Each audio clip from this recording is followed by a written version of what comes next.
with my reverse osmosis trailer, working on a pool, beautiful pool up here in Orange County. And I just want to show you kind of the whole process. Here's the unit inside the trailer. That's a industrial size reverse osmosis unit, self-powered by a generator. So now I'm standing in the same exact position with the doors closed up, and quiets down a lot. Hoses running out of here. I've got plenty of hose for long runs. Keep them all neat. We've got 2 hoses for the suction and freshwater discharge into the pool. Here we've got one line going into the sewer, and then we also have a freshwater line right here. And that is because with the reverse osmosis process, there is waste. So the membranes are filtering through nearly pure water molecules, and waste is being rejected off the membranes.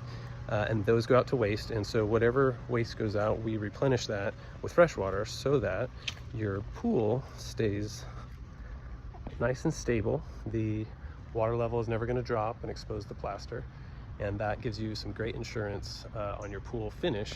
You're not going to get any chips, you're not going to get any cracks, because we're keeping that water weight in the pool. Here is the freshwater return, and if we look closely, we can actually see disturbance in the gradient of the water.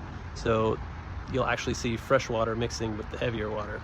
And what happens is over time that softer fresh water is actually lighter, and so it's sitting on top of the older, heavier water. We set the suction drain down at the depth at where we need it. I take some calculations based on the testing of the pool, and we don't necessarily always have to process all the water to get the ideal pool parameters.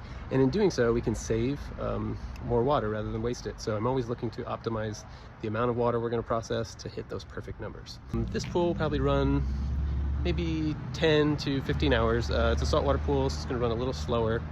And yeah, should be done by later this evening. And I'll be back in the morning to pick up the machine and rebalance the water and make it 100% ready to swim again.